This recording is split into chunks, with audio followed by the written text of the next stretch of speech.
안녕하세요. 우리 아이들의 건강과 행복한 성장을 응원하는 소아비뇨의학과 전문의 백민기입니다. 견축고환, 퇴축고환, 오름내림고환, 활주고환, 오름고환, 아이의 영유아 검진에서 이런 생소한 단어들을 들으셨다면 이 영상이 도움이 될 것 같습니다. 견축고환은 영어로는 retractile testis라고 하는데, retractile이라는 수축하는, 움츠려드는 이라는 뜻입니다.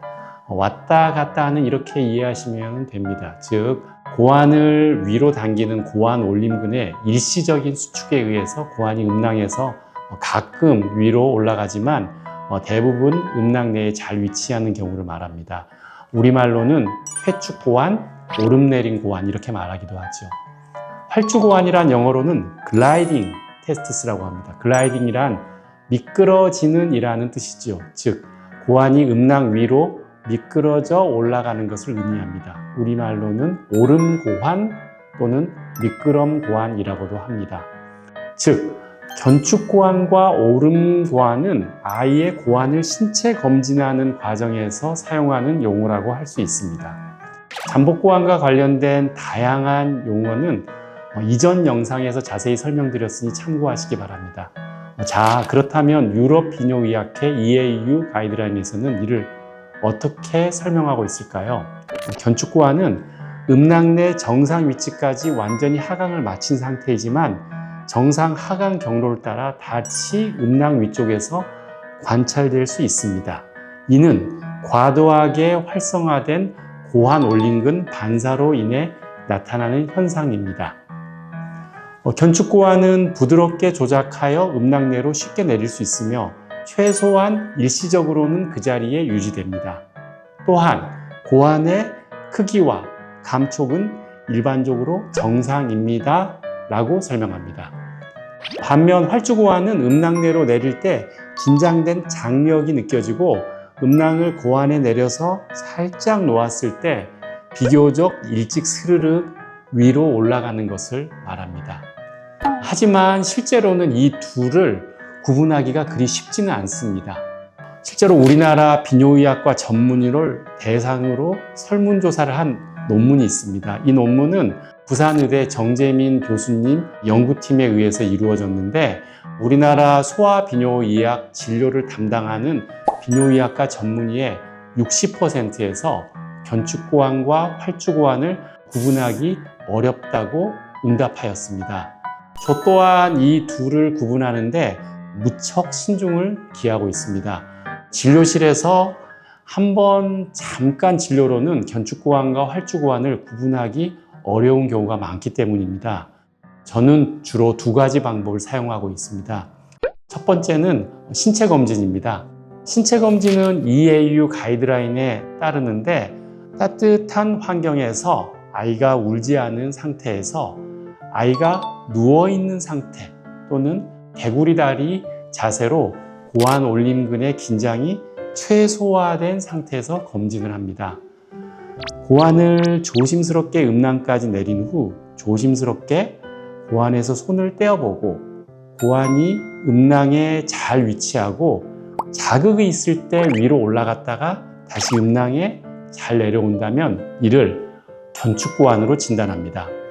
견축고환의 경우 대부분 고환의 크기가 정상이고 음낭이 크고 주름이 잘 발달되어 있습니다.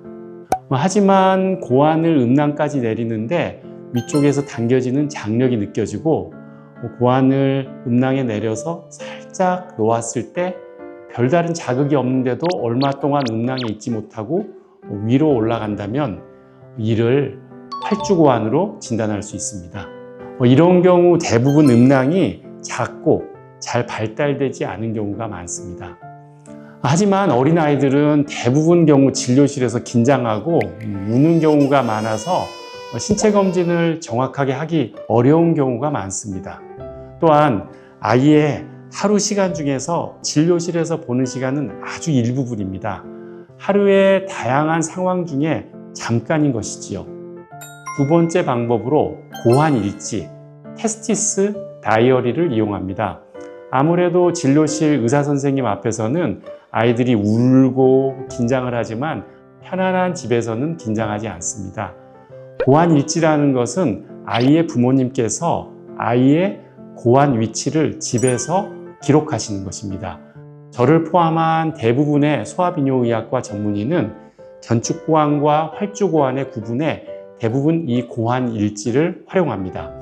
고환일지는 생활 속 아이의 여러 상황에서, 즉 따뜻한 물에 목욕할 때, 잠잘 때, 놀 때, 서 있을 때, 앉아 있을 때 등등 가능한 모든 상황에서 아이의 고환 위치를 기록하는 것입니다.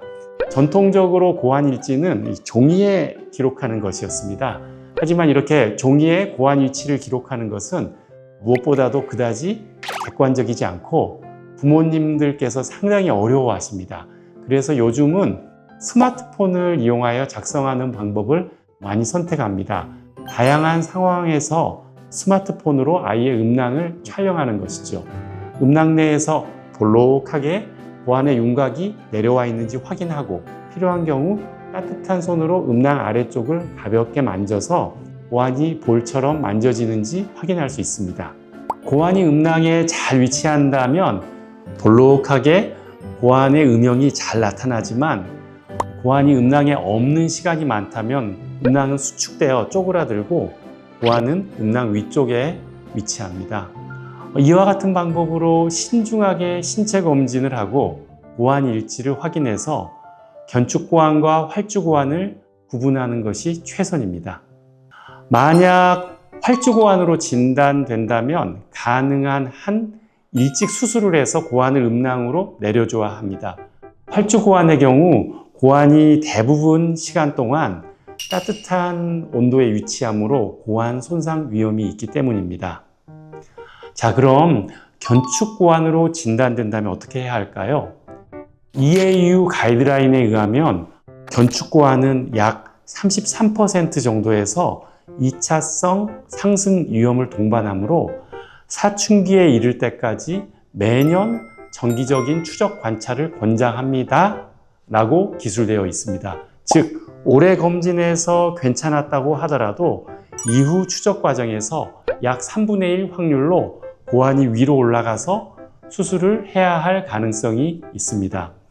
참고로 아이가 성장하여 사춘기에 이르는 동안 고환이 위로 올라간 데에는 다양한 원인이 존재합니다.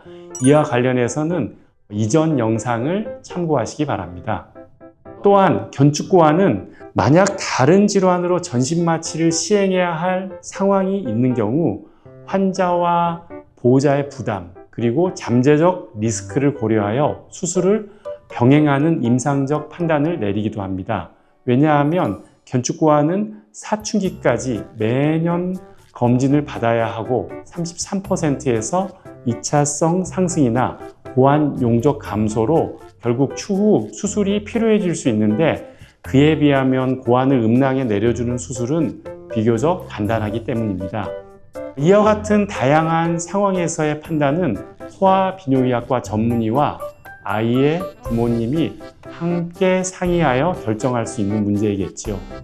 자, 오늘 영상도 시청해 주셔서 감사합니다.